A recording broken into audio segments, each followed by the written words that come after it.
दुखड़ो कर रहे हैं। भाजपा सरकार में लगातार बढ़ती महंगाई और बेरोजगारी से त्रस्त होकर के आज समाजवादी पार्टी के कुछ लोग धरना प्रदर्शन पर बैठ गए हैं। उनका लगातार कहना है कि भाजपा सरकार में जिस तरह से महंगाई की मार जनता के ऊपर पड़ रही है, उससे कहीं न कहीं जनता त्रस्त है। जनता आगामी चुनाव में बीजेपी के तख्ता पलट कर देगी। आइए जानते हैं कन्नौज से हमारे साथ में पूर्व ब्लॉक प्रमुख नवाब सिंह यादव जी, और उनसे ही जानते हैं कि उनका क्या कहना है इन सब बातों को लेकर के। तो जी क्या कहना है आपका कि धरना प्रदर्शन को लेकर किस बात को लेकर हो रहा है ये? महंगाई की मार से जनता बहुत परेशान है, बेरोजगारी से परेशान है। लेकिन भारतीय जनता पार्टी जो राम के नाम पर, पाकिस्तान हिंदुस्तान के नाम पर, हिंदू मुस्लिम के नाम पर वोट लेती है और कैसे भगला रही है, कैसे ठग रही है। लेकिन हिंदुस्तान की जनता है, भोली भाली है, इसे पागल एक बार बनाया जा सकता है। जनता जान चुकी है। ठीक है, आपने मंदिर बनाया, मंदिर आपने बनाया या कोर्ट ने बनाया? अगर आपने बनाया होता तो आप 2014 में आप आ गए थे, 2017 में दोनों डबल इंजन की सरकार आ गई, तो आप उसी दिन बना देते मंदिर। मंदिर तो न्यायालय ने बनवाया। और कौन ऐसा व्यक्ति था हिंदुस्तान में जो ये कह रहा था हम न्यायालय का आदेश नहीं मानेंगे?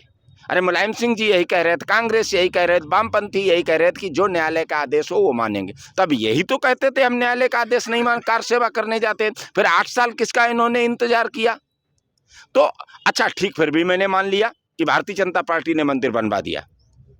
क्या भारतीय जनता पार्टी का कोई नेता ये कह सकता है कि हमने न्यायालय की मर्यादा को तार तार किया और न्यायालय पे दबाव डाला और हमने मंदिर बनवाया? कोई आप पूछ लीजिए, कोई ऑन रिकॉर्ड कह दे, मैं मान लूंगा कि उन्होंने बनवाया। और जब आप ये कहने, आप कहते न्यायालय ने बनवाया, तो न्यायालय हमारे लिए सर्वोपरि है। न्यायालय का आदेश सभी मानते हैं, बस हम इसके खिलाफ हैं। हमसे ज़्यादा राम कृष्ण का भक्त कोई नहीं हम लोगों से ज़्यादा हो सकता है। ये सिर्फ करते गाय गाय चिल्लाते हैं, पालते कुत्ता हैं, राष्ट्रवाद की बात करते हैं। अगर कह दो अपने बेटे को सेना में भर्ती करा दो तो भाग खड़े होंगे। मम्मी से लड़के बच्चे के पूछेंगे कि हम लोगों से पूछो अपनों को देश के लिए और राष्ट्र के लिए खोया है। और फर्क इतना है कि ये नारा लगाते हैं राम जी के हम और राम जी हमारे। हम नारा लगाते हैं राम जी के हम, राम जी सबके। अरे परम पिता परमेश्वर हैं।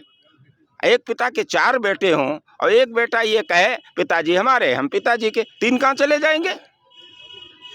बस यही फर्क है। हिंदू मुसलमान की जो राजनीति आज हो रही है देश में, जिसको लेकर के देश में सांप्रदायिकता का माहौल फैल चुका है, लोग एक दूसरे से नफरत करने लगे हैं। आपको क्या लग रहा है इसको लेकर के आगामी देश में किस तरह की स्थिति देखने को मिल सकती है?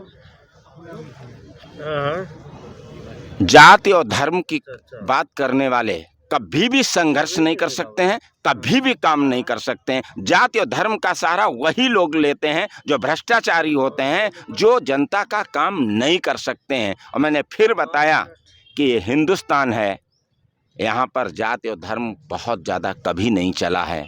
हिंदू और मुस्लिम सब ने मिलके देश को ऊंचाइयों तक पहुँचाया है, देश की आज़ादी की लड़ाई लड़ी है और सबका अपना अपना योगदान है। लेकिन कुछ फिरकापरस्त ताकतें हैं, लोगों को बगला रही हैं। आने वाले समय में नौजवान परेशान है, समझेगा, क्योंकि मंदिर हम मानते हैं, भगवान हमारे हैं, लेकिन केवल मंदिर से सब नहीं हो जाएगा। बेरोजगारी को लेकर के आपका क्या कहना है? बेरोजगारी तो इतनी हताशा है लोगों में कि अभी आप देखिए भर्ती निरस्त हुई, एक लौटता लड़का ब्रजेश पाल जिसने आत्महत्या कर ली डिग्रियों को जलाते हुए। वो कहा जो नौकरी ना दे सके वो किस काम की डिग्री। उस माता पिता पे पूछिए जाके जिसने मजदूरी करके अपने बच्चों को पढ़ाया था और सपना देखा था मेरा बच्चा पढ़ लिख के इंजीनियर और डॉक्टर बनेगा। और ये तो लोग हैं, बड़े बहुरूपिये लोग हैं, नरेगा में काम कराते, उन्हें भी रोजगार की बात करते हैं। नरेगा में काम करा तो कह रहे पकौड़े तलना भी रोजगार है। रोजगार है, अपने बेटों को तलवाएं ना। बताते हैं कि ये किस तरीके से हिंदुस्तान के नौजवानों की ज़िंदगी बर्बाद करने का काम किया है इन्होंने, किस तरीके नौजवानों को छला है।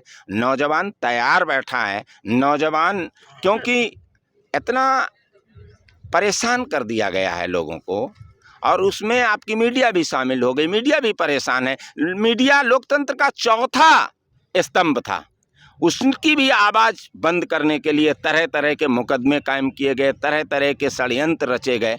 इसलिए तमाम नौजवान, जो नौजवान आवाज़ उठाता है, जो नौजवान बोलता है, उसकी ज़िंदगी को बर्बाद कर दिया जाता है, उसके खिलाफ मुकदमे लगा दिए जाते हैं। ये कैसा लोकतंत्र है कि किसान की आवाज़ को दबाया जाए, नौजवान की आवाज़ को दबाया जाए। लेकिन हम समाजवादी लोग हैं, अन्याय के खिलाफ लड़े हैं, हर जिस दौर को चाहा उस दौर को बदल डाला है, इस दौर को दोहराएंगे, उस दौर को भी बदलाएं। इस जिस्म में जब तक खून का कतरा है, अन्याय के खिलाफ नौजवानों किसानों की लड़ाई लड़ेंगे। महंगाई को लेकर के आपका क्या कहना है? महंगाई की मार इन्हें अब की बार मोदी सरकार, महंगाई की मार।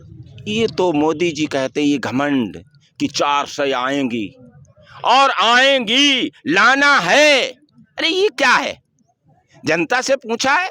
जनता निर्णय लेगी कि सदन में आप ऐलान कर देंगे 4 से? ईवीएम तो है उनके पास, आपके पास क्या है? हमारे पास जनता है। और आप देख लेना, ये पाकिस्तान चंडीगढ़ मेयर चुनाव में बैलेट पेपर उन्होंने कर दिया, तो उसमें आप बैलेट पेपर से चुनाव कराएंगे अगर ईवीएम हटा करके, तो बैलेट पेपर में तो चंडीगढ़ चुनाव में उन्होंने इधर से उधर कर तो दिया। क्या हुआ चंडीगढ़ में? परिणाम क्या हुआ? चोर दुनिया के सामने आ गया। आने वाले समय में परिणाम वही होगा जो चंडीगढ़ में हुआ, और चोर दुनिया के सामने आएगा। ठीक है, धन्यवाद।